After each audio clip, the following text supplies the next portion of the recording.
안녕하세요. 여행작가 이지상입니다. 세상에는 행복한 사람들이 많은 것 같습니다. 블로그나 인스타그램에 보면 멋진 여행지, 맛있는 음식들 사진이 넘쳐 흐릅니다. 여행 떠나면 행복하다고 외치는 글들도 많습니다. 그러나 세상에는 불행한 사람들도 또 많은 것 같습니다. 병원의 중환자실에 가거나 매스컴의 끔찍한 사건들을 보면 세상은 불행으로 가득 찬 것처럼 보입니다. 또 실제로 살다 보면 온갖 일들을 겪게 되죠. 행복과 불행은 늘 함께하며 한 곳에 몰려있지 않고 골고루 퍼져 있는 것 같습니다.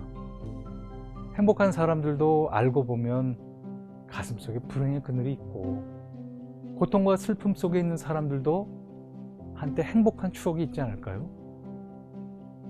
그런데 행복이란 무엇일까요? 저는 종종 생각해 봅니다. 옛날에는 부모님께 효도하고 결혼하여 아들, 딸 잘 낳아 자손을 번성시키고 입신양명하여 부귀영화를 누리는 것이 행복이라고 했습니다. 그런데 지금은 그런 시절이 아닌 것 같아요. 하나의 모델이 사라진 시대죠. 싱글들도 많아졌고 독거노인도 많아졌고 부귀영화를 누리는 것도 힘들어졌습니다. 또 가족 해체 속에서 소년, 소녀 가장도 생기고 고령화 시대 속에서 긴 노후 생활을 걱정하고 있으며 다문화 가정들이 늘어나면서 인종 자체가 변해가고 있습니다. 이런 사회 속에서는 자칫 행복이 돈과 물질, 쾌락에서 온다고 생각하기 쉽습니다. 실제로 사는 게 피곤하고 돈이 너무도 중요한 사회이다 보니 그런 생각이 들만도 합니다. 그러나 제가 진정으로 행복했던 순간들을 돌아보니까 그보다 더 중요한 게 있었습니다. 우선 사람 간의 관계였습니다. 관계가 순조롭고 좋은 인연들을 만나면 제 가슴이 따스해지고 한없는 행복감을 느꼈습니다. 또한 저를 행복하게 해준 것은 궤도를 이탈한 자유로운 방랑과 방황이었습니다. 정처 없이 자유롭게 길을 가며 낯선 세계, 낯선 문화를 만나는 시간은 정말로 신나고 기뻤습니다. 또 어디엔가 은둔하여 세상을 잊고 휴식을 취하던 시간도 아주 좋았습니다. 정말 달콤한 시간들이었죠. 모든 것을 잊고 세상을 잊는 순간의 만족감이란 말로 표현하기 힘들 정도였습니다. 그러나 그런 행복들이 언제나 보장되는 것은 아니었습니다. 관계는 잘못 맺어지면 고통스러웠고 제 마음대로 항상 여행만 하면서 떠돌 수는 없었습니다. 여행을 하기 위해서는 돈을 벌어야 했고 땀을 흘려야 했죠. 또 안 좋은 관계 속에서 일을 해야만 했습니다. 제멋대로 아무 때나 은둔 속에서 휴식을 취할 수 있는 것도 아니었습니다.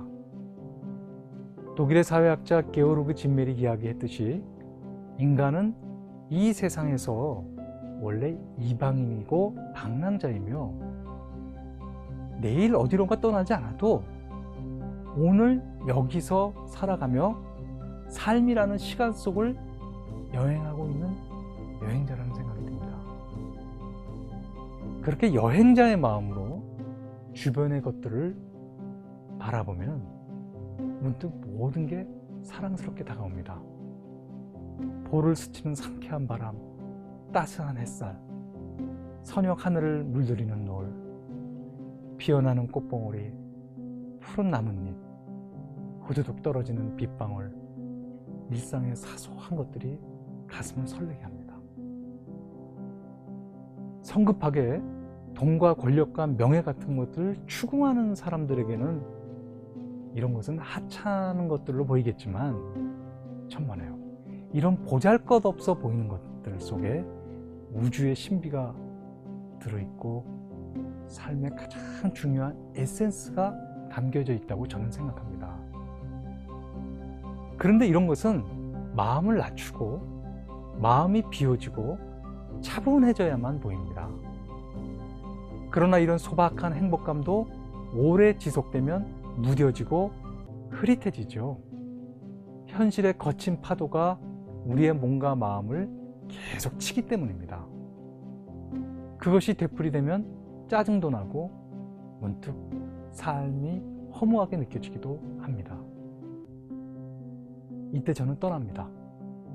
동네든 국내든 외국이든 지하철을 타든 기차를 타든 배를 타든 비행기를 타든 현실을 떠납니다. 그 떠남 속에서 문득 언젠가 다 버리고 떠날 삶을 돌아봅니다.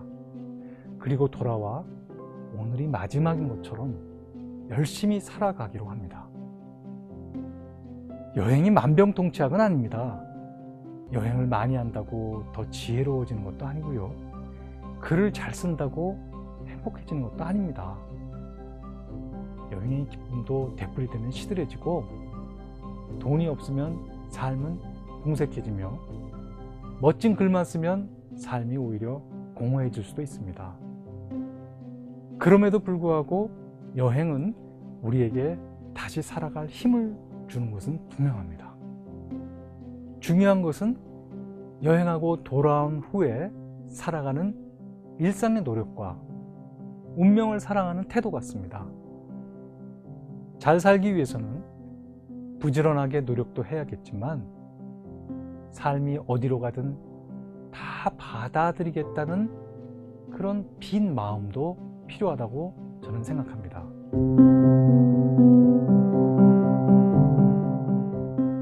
행복으로 가는 길은 수십억 개인지도 모릅니다. 이 지구상의 인구만큼 흔한 것일 수도 있죠. 행복은 돈을 주고 사는 것도 아니고 누군가에게 배우는 것도 아니며 흉내를 내서 얻는 것도 아니죠. 다만 스스로 발견하는 것이라고 저는 생각합니다. 그렇다면 우리에게 남아있는 삶의 모든 날들은 희망으로 남습니다. 찬란하게 빛나는 행복의 순간들이 여러분의 앞길에 불현듯 나타나기를 간절히 기원합니다.